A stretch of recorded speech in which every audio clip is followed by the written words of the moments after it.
Est-ce que tu es vraiment obligé de faire une conisation? C'est la question à laquelle je réponds dans cette vidéo et je peux déjà te dire que la réponse est surprenante. Parce que quand j'ai reçu mon diagnostic, on me l'a présenté comme une évidence, comme si je n'avais pas vraiment le choix. Et je sais que beaucoup de femmes vivent exactement ça. Elles sortent du cabinet avec une date d'opération et elles n'ont pas vraiment dit non, mais elles n'ont pas vraiment dit oui non plus. Et souvent, dans leur voiture, en rentrant, elles se demandent si elles ont fait le bon choix. Ou même si elles avaient le droit d'en faire un autre. Dans cette vidéo, je vais te donner des informations que personne ne prend le temps de t'expliquer dans un cabinet médical, pour que tu puisses prendre cette décision avec une vraie compréhension et pas depuis la peur ou l'urgence.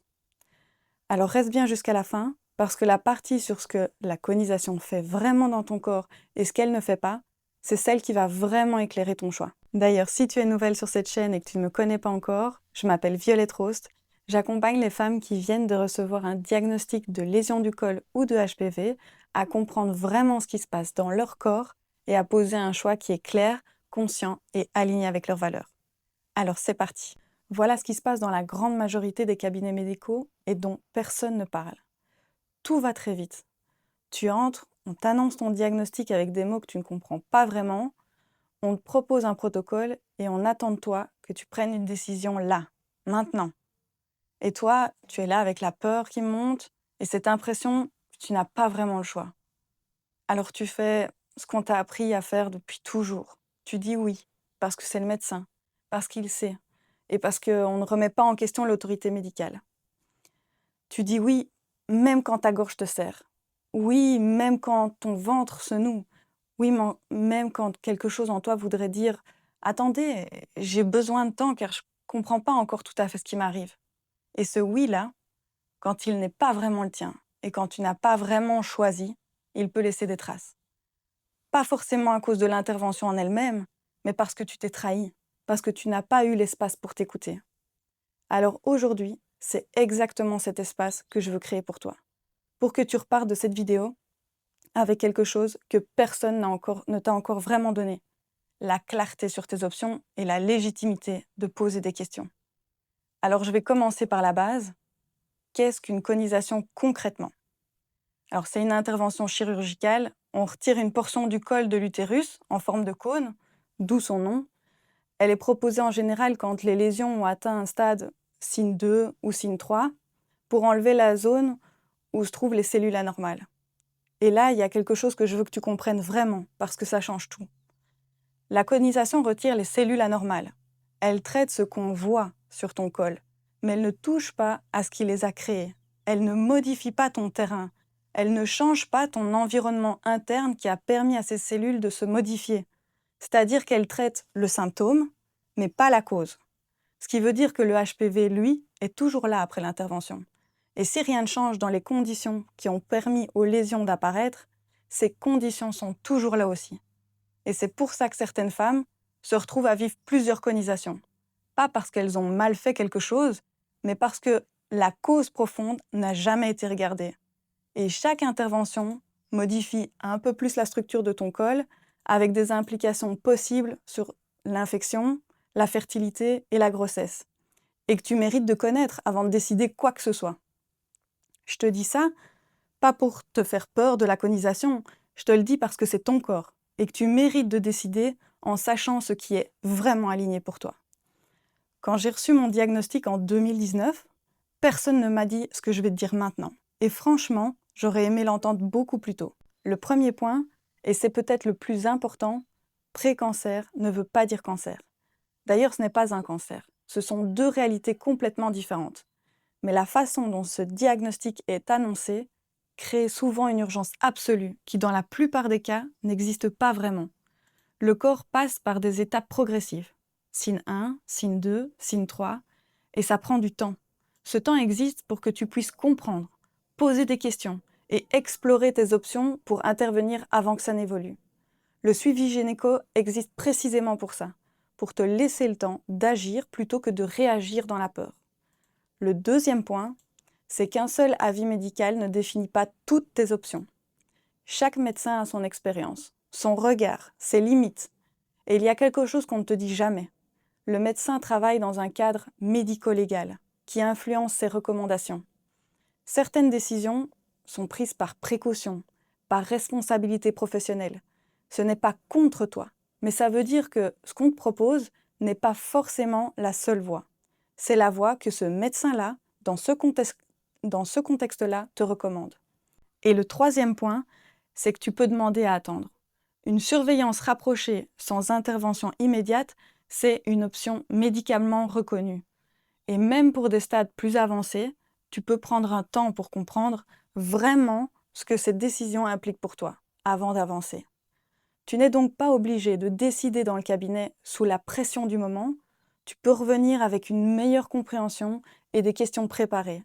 Non pas pour mettre ton médecin en difficulté, mais pour repartir avec des réponses claires sur ce qui se passe dans ton corps et sur ce que tu veux vraiment. Ce que j'ai compris quand j'ai traversé cette période, c'est que faire un choix éclairé, ce n'est pas choisir contre la médecine, mais c'est choisir depuis ta place à toi. Il y a une vraie différence entre dire oui parce qu'on t'a dit que tu n'avais pas le choix et que tu avais peur, et dire oui parce que tu as compris, parce que tu as posé tes questions, parce que tu as exploré ce qui existait et parce que c'est vraiment le choix qui te semble juste pour toi. La première posture, c'est subir ton choix. La deuxième posture, c'est le choisir. Et cette différence-là, elle dépasse largement la décision médicale. Elle change ta façon de traverser ce que tu traverses.